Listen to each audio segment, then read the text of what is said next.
From Montana's news leader, this is the MTN 530 News. Good afternoon, everybody, and thank you so much for joining us on this Saturday. I'm Alina Hauter. Our top story tonight, heartbreak for one Wyoming family after a fatal Beartooth Pass motorcycle accident. On September 2nd, Bree Kumba and her mother, Bonnie Laura, were riding through the pass when tragedy struck. Bonnie did not survive. Our Kelsey Boggs had the chance to speak with Bree about the accident and how her recovery is going.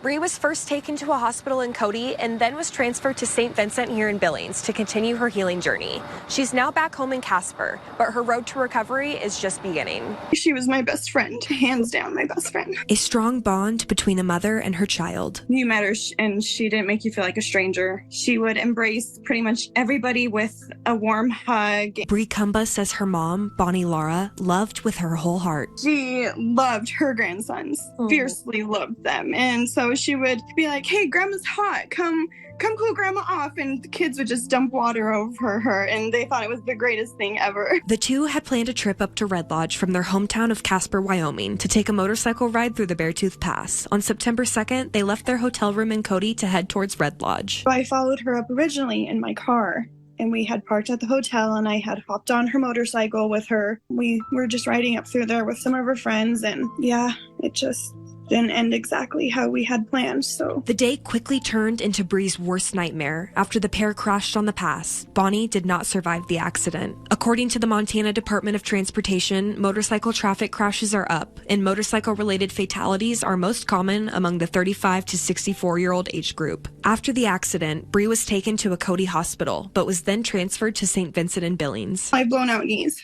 so is what we're finding out. She's now back home in Casper, but is unable to walk due to her injuries. It's been really, really hard. Painful, really painful. About a year recovery. I can't walk without, I have to have a wheelchair. A GoFundMe has been set up for the family to assist with the unexpected expenses. Any type of support we can get is definitely very much appreciated, because I know mentally,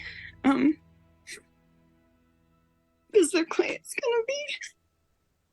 going to be hard. While Bree faces her own recovery, a journey that's just beginning, she says her top priority is ensuring her mom's memory is not forgotten. She touched a lot of lives, just because she had such a big personality. She just loved life, and I just want her to be remembered that way, that she did live life to her fullest and love to her fullest as well. In Billings, Kelsey Boggs, MTN News.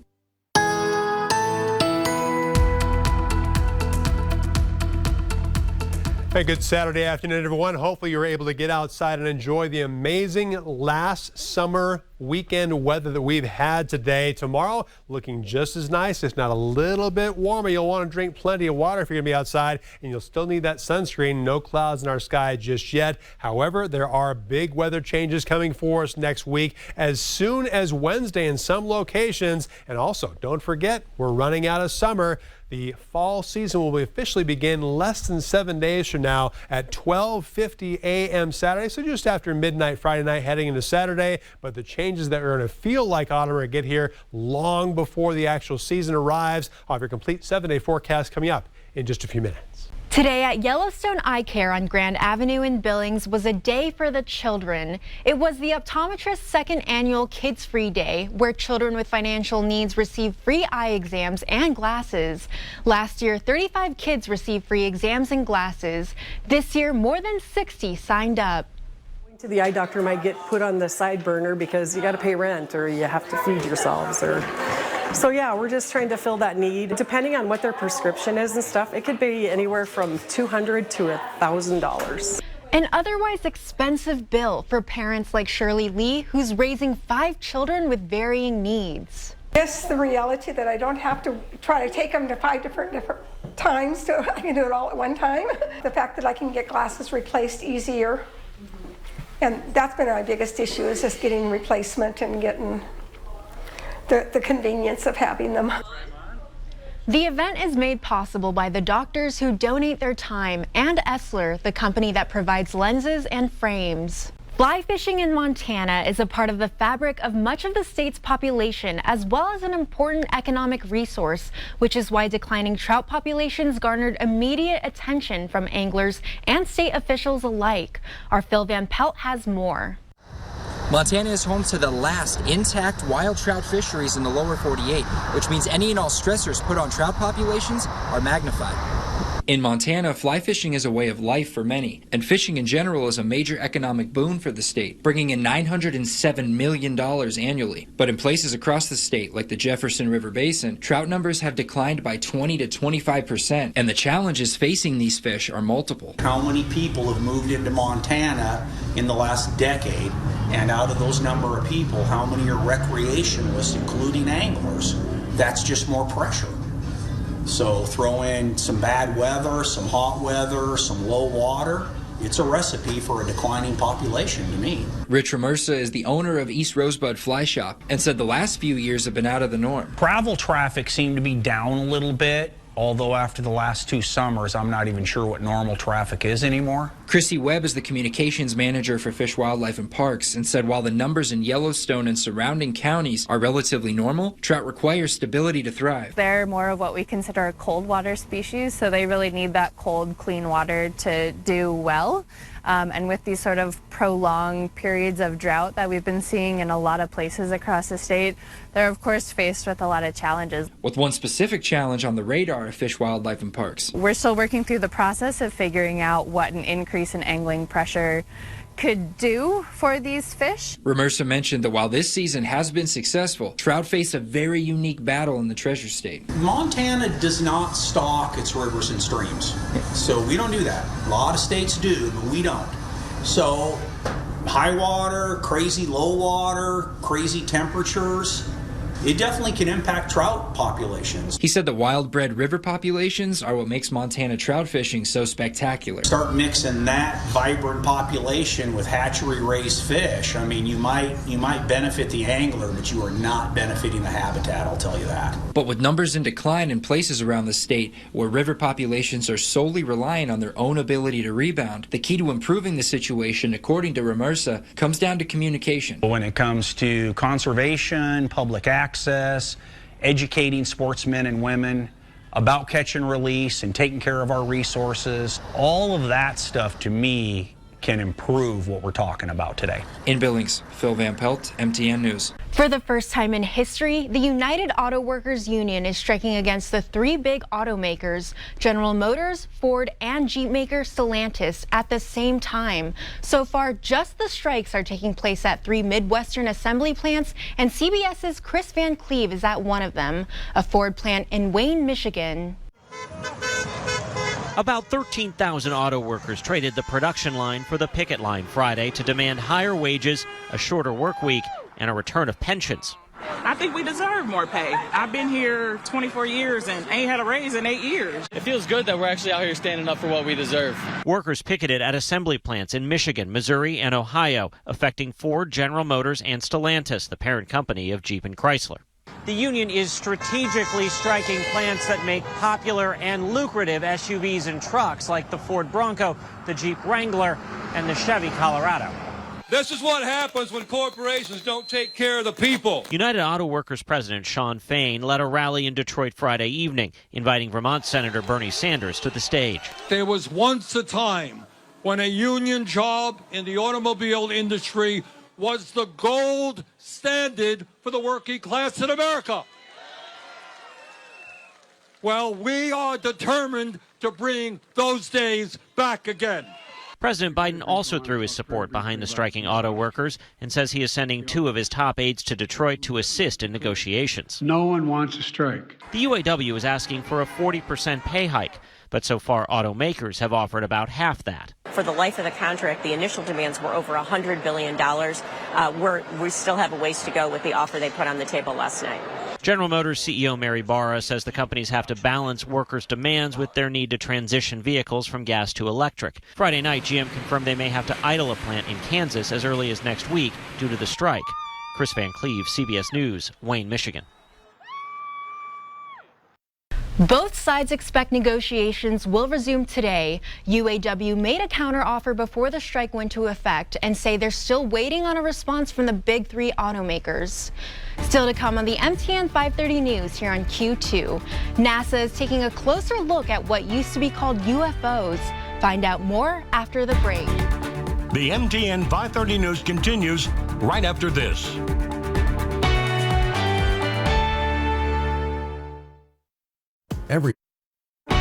From Montana's news leader, you're watching the MTN 530 News. Are we alone in the universe? Are alien ships zooming around in our atmosphere? Those are big questions NASA is trying to get to the bottom of in a serious way for the first time. Clayton Sandell has the story. The U.S. Space Agency calls them one of our planet's greatest mysteries. There's a whole fleet of them. Look on the ASA. My gosh. UAPs, or unidentified anomalous phenomena, what used to be called UFOs, have sparked decades of speculation and conspiracies about little green men. Now they're officially on NASA's radar. This is the first time that NASA has taken concrete action to seriously look into UAP. In a new report released Thursday, NASA laid out what it says it does and doesn't know about UAP sightings. First, the bad news for alien enthusiasts. Based on our current findings and methodology, that we find no evidence to suggest that UAP are extraterrestrial in origin. In the report, NASA says most UAP sightings can be explained. Things like weather balloons, drones, or in this case, over South Asia, likely a commercial airliner. But NASA also says with so many unknowns, alien technology operating in Earth's atmosphere is at least plausible. Do I believe there's life in a universe that is so vast that it's hard for me to comprehend how big it is?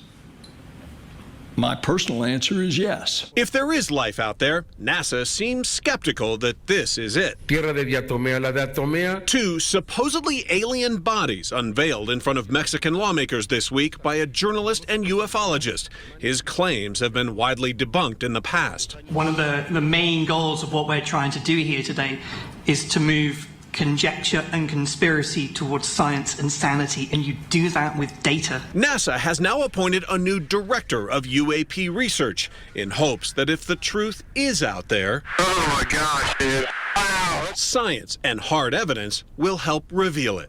Clayton Sandell, Scripps News, Denver. The MTN 530 News continues right after this.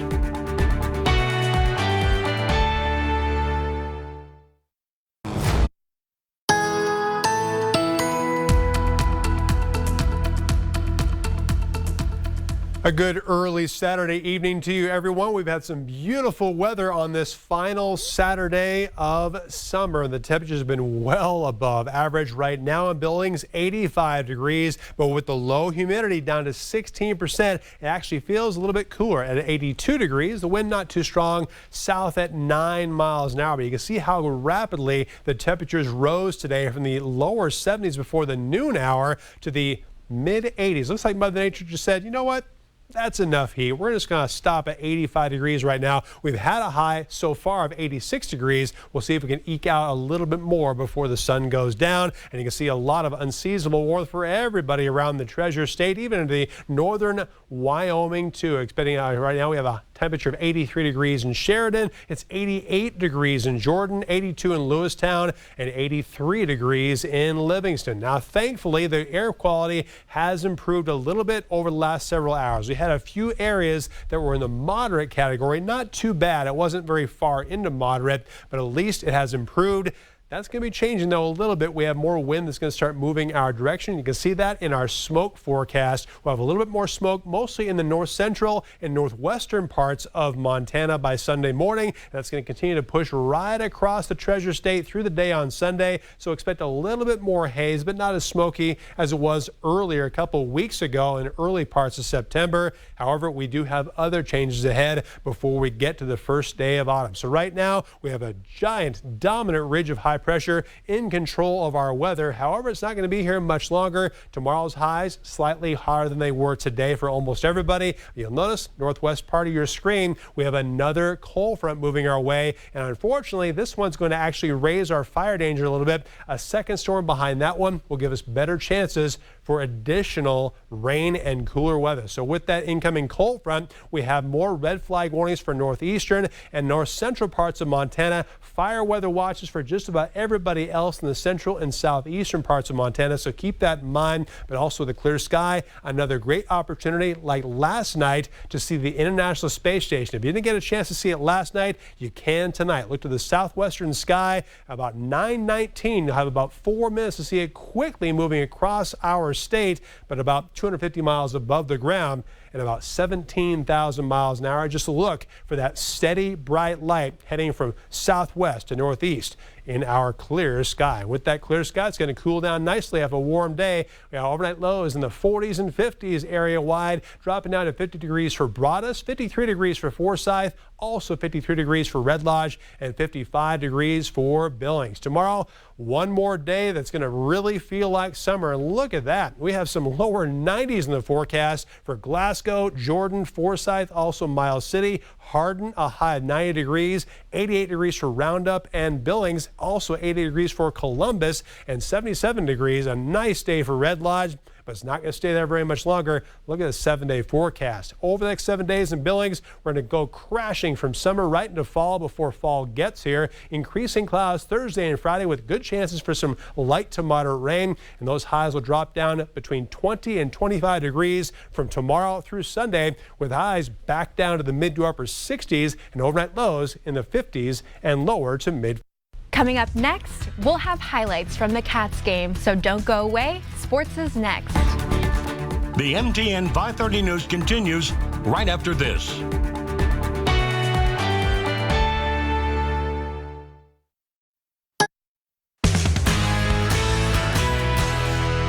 The MSU Bobcats returned home to Bozeman today, taking on Stetson at Bobcat Stadium. The big question heading into the game was whether quarterback Tommy Mellott would take the field. MTN's Grace Lawrence has our coverage. MTN Sports' Grace Lawrence here at Bobcat Stadium, where the number 3 ranked Montana State Bobcats are back at home for their Week 3 matchup against a 2-0 Stetson team. The Bobcats are looking to bounce back from that heartbreaking loss to SCSU last week, so let's get to those highlights.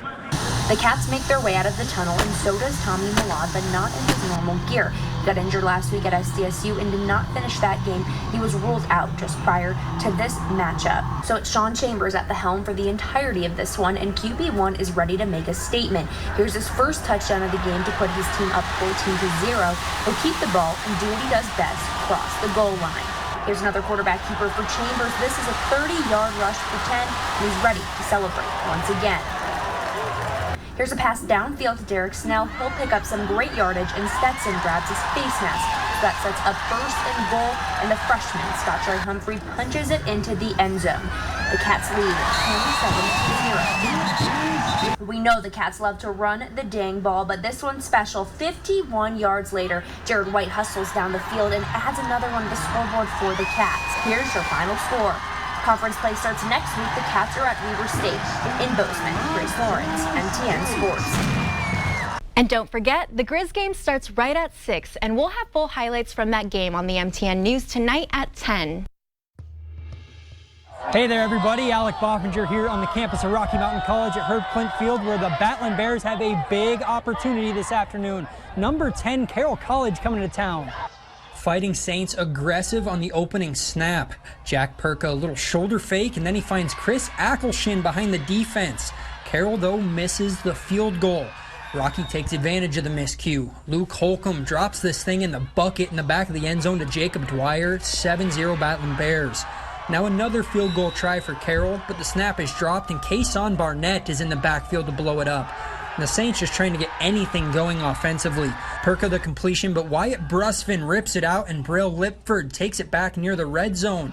That leads to 3 for Rocky. It's 10-0. Then this one felt like the backbreaker. Holcomb finds De Niro Killian Jr. for 6, and Rocky has a 17-point lead after 3. But Carroll mounted a massive comeback over the final 8 minutes after trailing 20-0. And with just under 2 minutes to play, Perka hits Carson Ochoa for a 39-yard score, and the Saints stun Rocky 21-20. In Billings, Alec Boffinger, MTN Sports. The MTN 530 news continues right after this.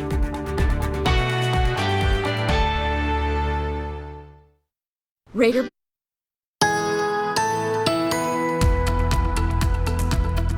Jason, it was gorgeous outside. Yeah. Didn't want to come in. Is it going to stay like this? At least for one more day. Monday also fairly close to Sunday, but you'll notice we have big time changes. Look at Livingston dropping down to the lower mid 50s by Thursday and Friday. Good chance for rain showers. Same thing for Cody, Wyoming, going from the 80s tomorrow and Monday to the upper 50s Thursday and Friday. Then we head to Miles City. How about a last hurrah for some summer heat with a high of 90 degrees tomorrow, dropping down to the lower 60s by Friday and Saturday. Sheridan, Wyoming, mid to upper 80s tomorrow and Monday, lower 60s Friday and next Saturday. Autumn is going to definitely feel like it. And for the Billings area, one more day well above average in the upper 80s, 85 degrees Monday, but then here we come. Thursday and Friday, a lot more clouds. Temperatures dropping down to the 60s with some breezy weather at times and even some chances for rain. So we're going to close out the last couple of days of summer in a really fall-like way.